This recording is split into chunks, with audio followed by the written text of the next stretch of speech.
I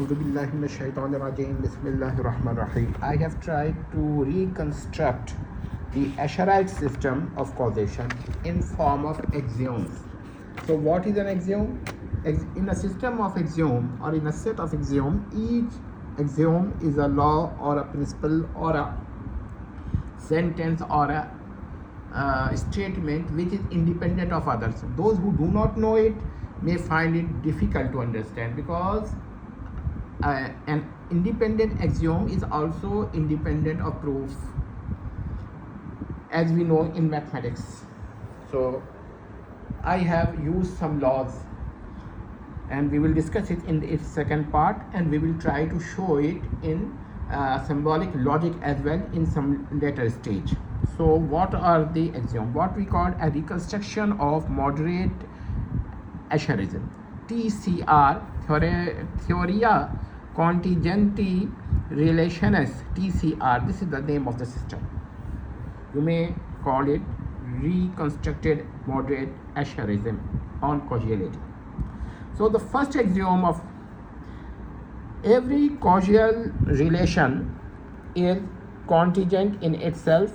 There is no necessary in itself connection between a contingent cause and its contingent effect. So this is the first axiom. Second axiom: no cause produces its effect through the metaphysical necessity or necessity per se. A cause does not compel its effects to occur. So this is the second axiom. Third axiom: a causal event follows a customary or a habitual order rather than any logical or metaphysical necessity. And this is what? This is a contingent necessity. This contingent necessity, we may say prelude necessity. Regularity is observed, yet it remains unbinding. So this is the third axiom. Now we come to the fourth axiom. The connection between cause and its effect may obtain or fail to obtain. Even where a link is usual, it is never necessary. So this is the very important axiom. Fifth axiom: a causal relation is not a substance, nor is per se subsistent, nor an independent entity. So it is not an independent entity existing between a cause and its effects. So you may delete this fifth axiom from your system, and it is possible that one may delete it and consider it as a contingent existent or entity. But I have used this axiom number 5. Every causal relation depends upon external conditions. Causation is in context depends rather than intrinsically necessity. So there's intrinsically possibility, or in better word, intrinsically contingency. Now we come to the seventh axiom. The first cause can separate any cause from its customary or contingent effect. It is always logically possible or logically contingent for a cause to occur without its expected following.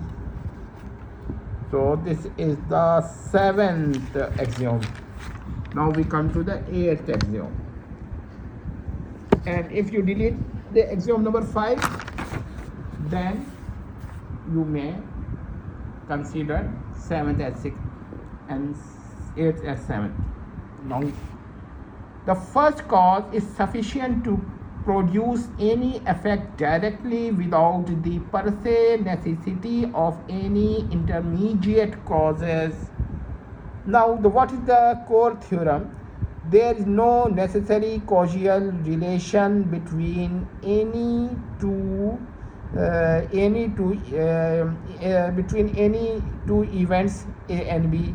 So it is not a necessary causal relation, but there is a contingent existent, or you may say contingent causal relation. We are not denying that.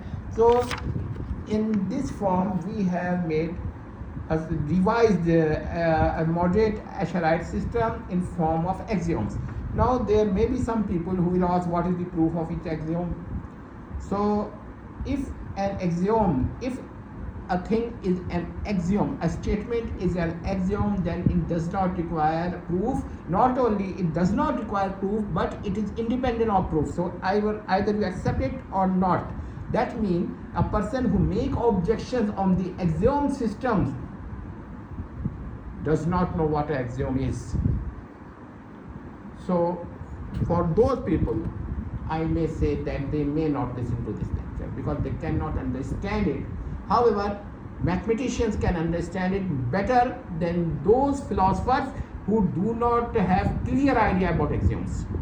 So what is an axiom? Once again, an axiom is a statement and a set of axioms is a set of statements which are independent of each other and cannot be proved, but they can prove theorems. So what is the proof of an axiom? You cannot prove within the system. We can go and see what the axiom. However, there are 4 or 5 things should be noted.